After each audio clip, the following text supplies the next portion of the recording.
Halo, jumpa lagi di channel Tapak Misteri Backpacker. Karena setiap perjalanan pasti punya cerita. Ini balik lagi gue sama Alwin.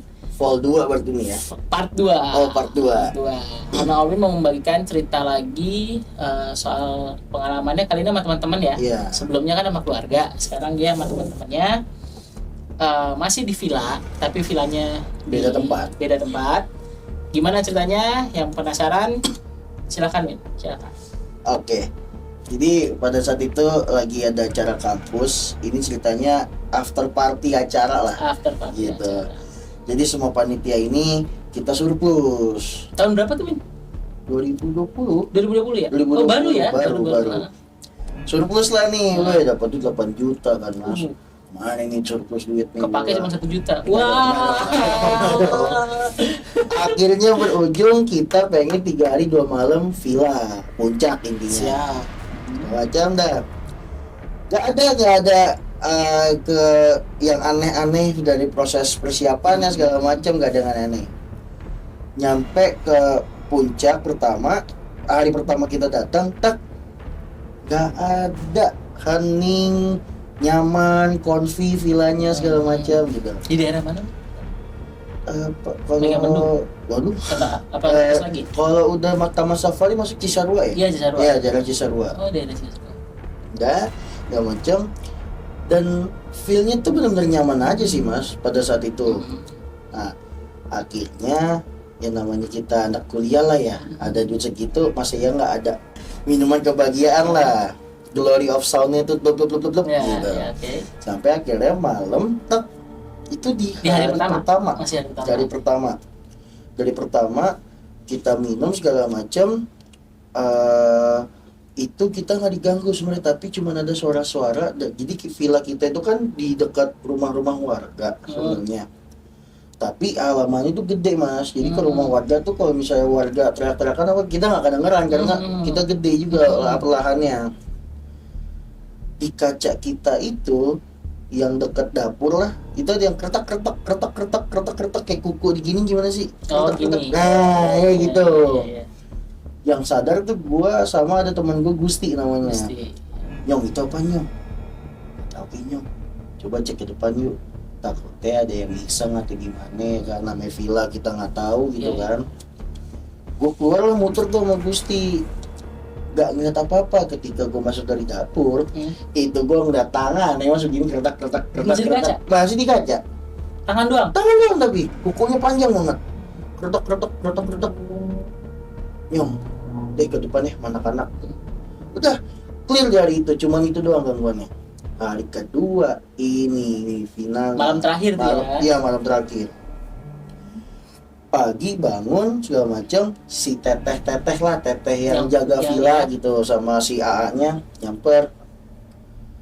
Malam jangan terlalu berisik atuh, dia bilang gitu.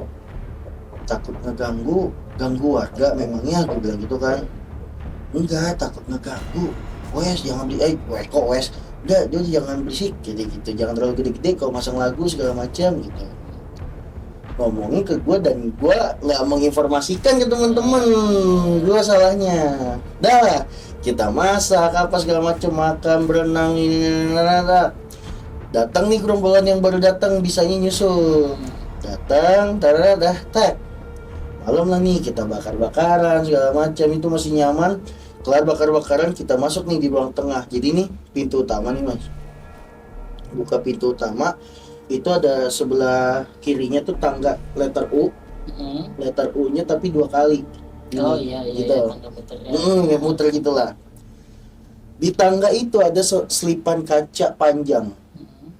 Dan di bawahnya ada sofa panjang gitu, meja. Nah, kita eksekusi dengan minuman kebagian di situlah. Di situ minum nih kayak biasa, kita nyanyi bla bla bla bla, ulang tahun, ada yang ulang tahun juga kan bla bla bla. Tiba-tiba pengen nambah nih, habis ceritanya. Di sini mulanya nih. Ada beberapa teman-teman gue itu yang pengen ke ATM dulu Mas, karena pengen ambil uang. Itu kondisinya tuh jam 10, jam 11 lah.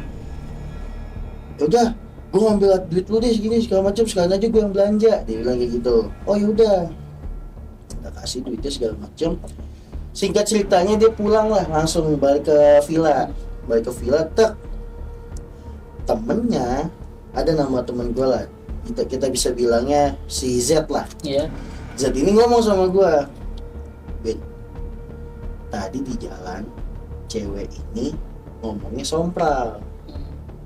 Gimana ya kalau misalnya tiba-tiba kita jalan ada pocong lompat ke muka kita gitu-gitu. Kok bisa tiba-tiba gitu-gitu lah, ngomong-ngomong sompral lah. Karena villa mau masuk ke villa kita itu ngelewatin sawah, kebun gitu-gitu. Iya. Jadi punya pemikiran-pemikiran gitu lah. Cukup dalam lah ya. Ya.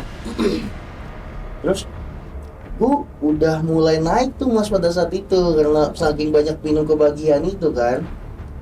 Tiba-tiba dia ngomong gini, please coba lu lihat si cewek itu. Cewek ini kita bisa bilangnya D lah. Coba lu lihat si D, dia bilang gitu. Gue lihat tuh Mas, aduh gue nggak bisa duduk gimana, pokoknya kayak cewek anggun gimana sih Mas duduknya. Tangannya di bawah gini, tapi ekspresi mukanya ini kayak Iya. gitu.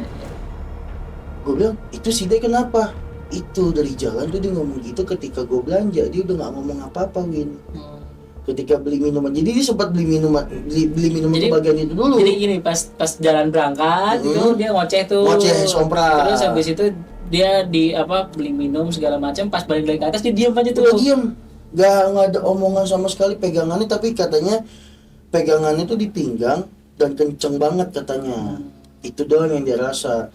Ketika masuk segala macam, tangannya di tubin, dia tuh kan duduk bawah. Terus ngeliatin orang yang kayak gitu. Gue nggak, pada saat itu gue mikir kayaknya efek gue ini deh, kenceng nih gitu kan. Alkohol ya kan. Kayaknya itu deh. Coba Win bajak ngomong kata Zizet gitu ya kan. Gue lagi mabok, gue bilang gitu kan. Gue nggak bisa lah, masa kayak gini masih gue yang ngurusin. Dari situ dia mau mohon lah sama gue kayak ngebekin, ayo colong lah coy ini gini. Yaudah deh, gue samperin nih Mas. Jadi di ruang tamu itu ada 4 anak tangga untuk masuk ke ruang keluarga gitu kan. Gue duduk di 4 anak tangga itu. Set, gue tarik dia, Dek sini lu, gue bilang gitu. Lu kenapa? Ini siapa? Baru gue ngomong gitu Mas. Dia langsung diri meluk gua kenceng banget di sini sama bagian sini. Itu gue berasa kayak dicakar 400 orang. Tolongin, sakit banget ini, tolongin. Udah teriak begitu Mas. Ini kenapa? Gue yang tadinya lagi naik Langsung sadar. ini kenapa nih? Langsung sadar gue. Ini kenapa segala macam. Terus kondisinya kan semua lagi rata kan, sama kita kan semuanya kan lagi berbahagia lah gitu. Kondisi sadar. Itu seketika semuanya gak ada yang megang minuman lagi segala macam, langsung ditaruh ke dapur semua. Itu di situ kita eksekusinya. Ini kenapa? Kondisi itu di jam 11:30 lah, pengen manggil si Ustadz. Ustadznya lagi ada sholat malam atau apa gitu, nggak bisa diganggu gugat. Bingung dong anak-anak nih gimana. Ya namanya anak-anak lagi begitu ya, disetelin lah semua YouTube dari HP masing-masing, ada ayat kursi, ada apa, ada ini semua disetelin. Itu anak makin teriak-teriakan Mas, tapi masih meluk gue. Sakit banget, sakit gitu. Gue ngucap lah pada saat itu, kayak minta pertolongan, Datu, kalau emang Datu lagi ada di sini, tolong. Gue cuma ngomong gitu, tolong Datu, ini sakit di punggung. Gue cuma ngomong gitu Mas. Gue pegang, yang gue rasa tuh gue pengen megang jidatnya aja, kayak digerakin kali, lu nggak tahu. Gue pengen pegang jidatnya segala macem, gue tarik ke atas, hilang, pingsan dia. Lupa. Udah, tenang, gue bilang gitu. Udah matiin semua YouTube-nya segala macem. Dari yang jatuh tiba-tiba bangun kayak orang kesurupan lagi Masa deng, langsung begitu, langsung duduk deng gitu kan. Ini Dek bukan, gue bilang gitu kan. Iya ini gue kok, tapi masih lagatnya kayak gitu. Ini gue kok, serius ini Dek bukan, gue bilang gitu. Iya ini gue kok, mau pipis, dia bilang kayak gitu. Mau pipis, ayo buruan gue mau pipis, dia bilang gitu. Diantarin lah kamar mandi. Diantarin ke kamar mandi, udah dia ngunci pintunya Mas. Cekrek, panik dong kita. didobrak itu pintu segala macem, gue yang dobrak. Nggak taunya di kamar mandi dia lagi nari. Merinding gue ngeliatnya. Di kamar mandi dia nari. Gue bawa keluar segala macem, dek keluar dek, gue bilang gitu kan. Gue dudukin nih, tak,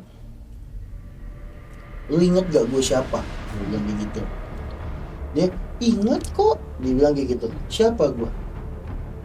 Ingat, tapi ingat, dia bilang kayak gitu. Salahnya gue nyebut nama mas. Ini gue Alwin, ingat gue nggak? Iya ingat Alwin. Misalnya nih, lu ceweknya nih mas ya, gue gitu. Terus gue nunjuk nih si kameramen gitu ibaratnya. Lu tau nggak itu siapa? Dia nengok. Alwin. Mampus gak lo? Semua orang dibilang itu Alwin. Gue nunjuk lagi, dek yang benar, itu siapa? Alwin. Merinding gue masih inget itu mas. Alwin segala macam, bla. Terus, wah ini nggak benar nih gue bilang nih. Gue bisikin di kupingnya, kalau lu masih ganggu, lu gue acak-acak. Tapi gue nggak tahu, gue pede aja gue ngomong gitu. Lu gue acak-acak, mending lu keluar. Apa sih ngomong kayak gitu? Emang bisa? Ya dibahas sama si setan nih. Gue panik. Ada teman gue ternyata dia pernah pesantren. Iya. Dia pernah pesantren, akhirnya dia datang ke gue. Si D ini langsung dibaca-baca lewat kupingnya segala macam. Itu tangan gue dipegang sama si D. Itu kalau dipegang tuh biru di sini mas. Ceplak tangan. Udah segala macam. Akhirnya dibaca-bacain, kelar lah nih si D ini kelar segala macam. Bla. Bodohnya kita. Lanjutlah. Ketika kelar, bodohnya kita sudah musik lagi, kita lanjut lagi segala macam ya kan. Tapi si D ini keadaannya udah nyaman, udah lemas, dan dia masih minum. Tapi yang penting udah keluar, udah bersih. Dia masih minum. Kelar nih. Air kenikmatan tinggal 1 botol lah, dan udah banyak yang tepar segala macam. Di bawah itu tinggal cowok, hitungannya ada 5 lah, cowok 5, ceweknya itu yang bangun sekitar ada 6 sampai 7, ada 7 orang. Udah, gue ngomong, kayak cewek-cewek pada naik deh tidur. Besok kita pengen ada aktivitas nih, kita bikin acara-acaraan lah gitu, kayak apa, berenang bareng-bareng, ada senam gitu-gitu. Udah cewek-cewek pada tidur deh, jangan besok pada masak juga, gitu kan. Ada satu cewek kita bisa sebutnya si F. Si F ini naik tangga yang tadi gue bilang tangganya letter U dan ada kaca kecil. Dia naik, tek. Dia punya cowok pada saat itu, si R. Gue ngomong sama si R, itu si F naik, telonin dah, gue bilang gitu ya kan. Iya Dut, kayaknya dia juga mabuk Dut, ngomong gitu kan. Gue anterin dulu Dut, kita lanjutin ini Dut. Baru dia nyampe 1 langkah dia naik tangga, teriak-teriakan mas, si F itu apa. Langsung duduk di pojokan gitu segala macem. Gue nengok dong ke atas, kenapa tuh si F tuh? Di depannya, jadi pas dia nunduk itu depannya Kunti mas. Masa? Allah. Jadi itu enak lagi duduk begini. Dia kayak lagi posisi orang diomelin. Kunci begini kayak gua teriak pas di situ mas. Weh lu siapa lu? Ngapain lu di sini lu? Kok berani lu masuk ke dalam rumah? Gua bilang gitu. Itu anak tuh teriak-teriakan, nangis, matanya tuh benar-benar merah. Sampai dia begini, takut sampai diginiin mukanya. Gue bawa ke bawah, jadi di bawah tuh ada kamar 1, memang kamar kayak buat orang tua kali ya kalau masuk ke kelas itu. Gue masukin lah kamar situ mas. Ini yang gue bikin merindingnya kalau gue ingat cerita itu. Ketika gue masukin kamar itu sama si R ini cowoknya, gue tanya, lu kenapa? Lu ngeliat apa? Padahal gue udah ngeliat kan. Lu apa yang lu lihat? Gue ngeliat itu kuntilanak Win, dia bilang kayak gitu. Tapi kan gue bikin takut katanya. Gue bunuh kalian satu-satu. Gitu intinya. Itu yang gue bikin merinding. Udah segala macam. Gue pengen keluar dari kamar itu. Dia kan udah tenang kan. Gue pengen keluar dari kamar itu, dia teriak, jangan pernah yang keluar dari rumah ini. Mampus gak dia kesurupan. Si F itu. Gitu. Terus si R-nya gimana, cowoknya gimana? Banyak. Ya Allah, ini gimana gue hidup, ini gue gimana hidup, ini gue, ya gue nggak tahu nih, gue bilang nih baru kelar masa ada lagi, gue bilang gitu. Dia teriakan pokoknya jangan ada yang pernah keluar dari rumah ini, jangan ada yang keluar, oh gitu-gitu mas.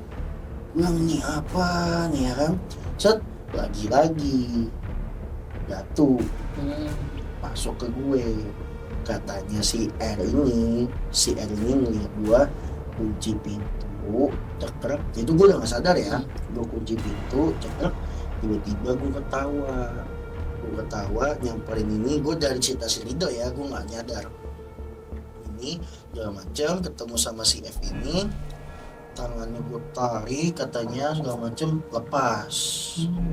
Si jatuh gue yang ngurusin. Gue pada saat itu soalnya gue sadar gue di ruang tengah dengan keadaan badan gue keringetan full kayak gitu. Udah tuh kelar dari situ segala macam, set gue pas sadar kok gue di sini, gue bilang itu kan. Gue masuk lagi kamar itu anak udah pulas mas, udah tidur. Si R juga udah tidur, makasih Dut tadi kenapa ketawa begitu, gue takut. Emang kenapa gue bilang ya kan, lu anjing Dut, gue takut Dut, ngeliat lu Dut gini-gini. Ya kayaknya dapat ceritain kayak tadi lah gitu, nggak macem. Udah gue kira udah kelar dong, keluarlah gue bakar rokok, tes di atas teriakan mas, Di dalam yang tadi rumah di atas, jadi kan lewat itu tangga. masih di villa itu. Masih di villa itu. Anak-anak lo juga. Anak-anak juga bisa kita sebut namanya si N. Beda orang lagi, jadi 3 orang. D, F sama N. Yang kena tuh ya. Yang kena si N ini teriak-teriak kan gak mau. Jadi si N ini soal itu saya kayak udah piatu lah. Nyokapnya udah nggak ada segala macam, dilupain nyokapnya. Oh. Jadi aduh merinding gua. Ini banget ya. Wah, merinding gua. Ini banget ya, maksudnya kuat banget ini ya. Si N ini ngeliat si nyokapnya ini manggil, udah ya ikut mama. Mama tahu kamu nggak kuat, katanya gitu. Udah ya ikut. Itu anak pengen lompat dari tangga. Wah, ditahan sama anak-anak. Udah nggak mau ikut mama aja segala macam, udah nggak kuat begitu. Naiklah ke atas gue nih, ada si gue berdua sama cewek namanya F lah kita sebutnya, sama bukan si F F. ini tapi bukan F2 F kuadrat lah. Iya, Sama F kuadrat ini bla ditendangin segala macam, tapi si F kuadrat ini juga udah lost, gak yatim, gak ada bapak, keinget juga pula, tapi dia nggak kenapa-napa, cuma nangis. Oh iya. Gue bilang jangan nangis di depan beginian nih, bahaya, ada lo turun deh. Jadi gue bawa turun segala macam. Ketika gue naik, ini anak teriak-teriakan, si N ini di atas. Ini nggak mau ikut nyokap. Itu yang gue ingat, gue cuma megang palanya. N udah stop, gue bilang gitu. Itu bukan siapa-siapa, nggak usah lo lihat lagi. Teng,